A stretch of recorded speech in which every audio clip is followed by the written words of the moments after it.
Actually जो रंग हैं ये हमारे हमारे चक्रों को रिप्रेजेंट करते हैं और हमारे वो जीवन के सभी चीज़ों को रिप्रेजेंट करते हैं।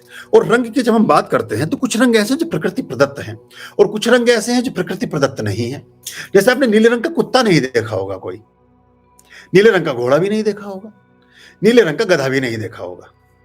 मतलब ऐसे बहुत सारे रंग जो त्याज्य हैं, जिनके ऐसे ऐसे बहुत सारे रंगों के आपने लाल रंग का हाथी नहीं देखा होगा, है ना? मतलब ये या आपको हरे रंग का हाथी नहीं देखा होगा।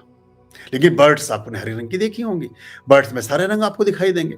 तो प्रकृति के जो समन्वय हैं, हर रंग का अपना कुछ मतलब है और हर रंग का अपना आपने हाथी का एक ही रंग देखा होगा, सलेटी रंग, धूल-धूसरित रंग, बस वो मटमैला सा जो रंग होता है ना? ऐसे शेर आपने नहीं देखे होंगे कि कभी कोई शेर जो हालाँकि शेरों में कुछ रंग होते हैं, लेकिन बहुत विविधता नहीं होती, है ना? तो ऐसे आपने आदमी भी नहीं देखे होंगे कि साहब ये साउथ अफ्रीका का है तो इसकी शक्ल हरी है और कोई जो है वो अमेरिका का है तो उसकी शक्ल वो एक अलग बात है कि रेड इंडियंस उनको इसलिए कहा गया कि उनकी शक्ल बहुत लाल हुआ करती थी और वो खोजते-खोजते वास्को डी गामा पहले वो भारत को खोजने निकले थे और पहुंच गए थे अमेरिका। तो उन्होंने सोचा कि इंडिया ही है क्योंकि इतने उदारवादी और इस तरह के लोग वहीं रहते थे, तो रेड इंडियंस उनको कहा गया।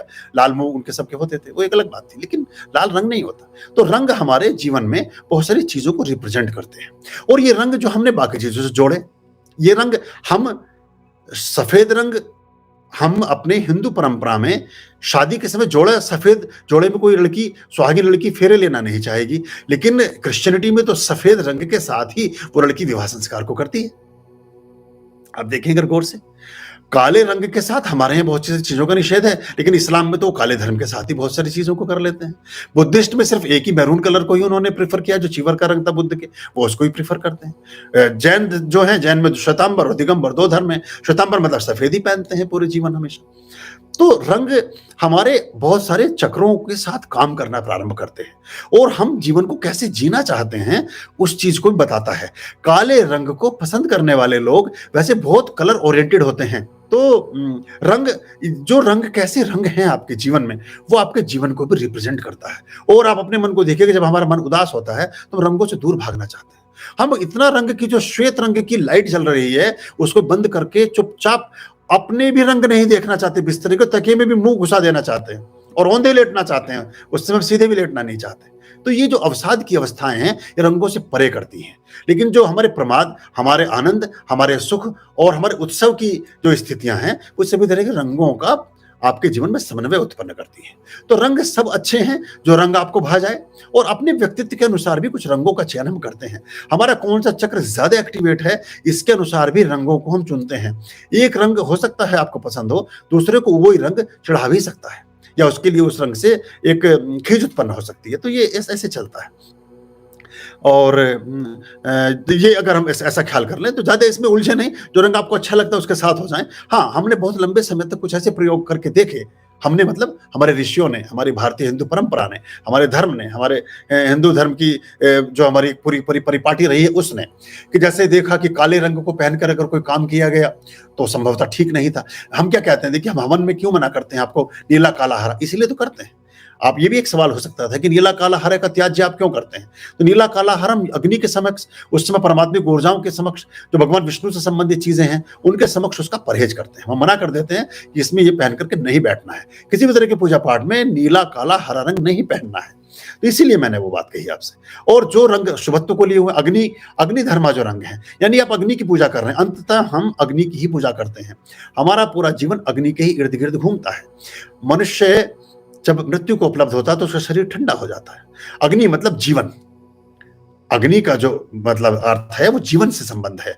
इसलिए हमारे जीवन में हमने उन सब चीजों की पूजा की। हमारा जो साधुत्व का रंग है, जो संतत्व का रंग है, वो हमने गेरुआ रंग इसलिए लिया कि वो उदित होते हुए सूर्य का रंग है, वो अग्नि का रंग है, वो ऐसे प्रकाश का रंग है जो हमारे जीवन में शुभत्व को उपलब्ध करता है, जो प्रणाम का रंग है। तो ऐसे रंगों को हमने चुना जो हमारे जीवन को अच्छा बनाते थे। लेकिन कुछ रंग ऐसे हैं जो रंग हमारे जीवन को निश्चित तौर से बेहतर करते हैं। आप देखिए, जब भी कभी जल के पास जाते हैं, आप किसी वन में जाते हैं, आप किसी हिल स्टेशन पर जाते हैं, आप वहां जो ग्रीनरी देख करके कुछ आपके अंदर होता है ना, कुछ आपको आपके अंदर कुछ उमगता है, कुछ बेहतर लगता है। अगर मक्का मदीना में अगर काबा के पास अगर अगर ये मोहम्मद साहब ने कहा कि पेड़ काटने वाले को सजा उतनी दी जाए इतनी मृत्युदंड, वो इसलिए कहा गया कि जीवन को रिजेंबल करते हैं, जीवन के संग साथ जुड़ते हैं, जीवन को रिप्रेजेंट करते हैं। जीसस क्राइस्ट कहते हैं कि व्हाइट कलर हमारे जीवन को पूर्ण करता है, तो व्हाइट कलर वही है जो भगवान शिव के माथे पर लगा है, यानी शांति का रंग, सौहार्द का रंग, प्रेम का रंग। और मैं जब तिरंगा झंडा अपना बनाया उसमें मैं इन्हीं रंगों को प्रश्रय दिया, तो वो रंग के बिना आपका काम होता नहीं है। तो रंग हमारे, हरा रंग हमारी समृद्धि का प्रतीक है, हमारी खुशहाली का, हमारे प्रकृति का, हमारे वनस्पति का। आपने नीले रंग के पेड़ नहीं देखे होंगे कभी, कुछ पर्टिकुलर पुष्प जरूर देखे होंगे, लेकिन पूरे वृक्ष नहीं देखे होंगे। फूल जरूर नीले रंग का हो सकता है ना। ऐसे ही आपने काले रंग के पेड़ भी नहीं देखे होंगे। काले रंग की लकड़ी बन तो जाती है बाद में, लेकिन काले बिल्कुल ब्लैक कलर का पेड़ आपने नहीं देखा होगा कि उसकी पत्तियां भी काली हो और खुद भी काला हो, बहुत कम, ना के बराबर है। तो वो कोई डेफिशिएंसी हो जाए किसी प्रकृति के तरीके से, तो ऐसा हो जाता है। तो ये रंग हम चुने। हाँ, कुछ शांत रंग, हल्के रंग हमारे जीवन को भी शांत और हल्का करते हैं। अभयाम भज रे चित संततम आर्याम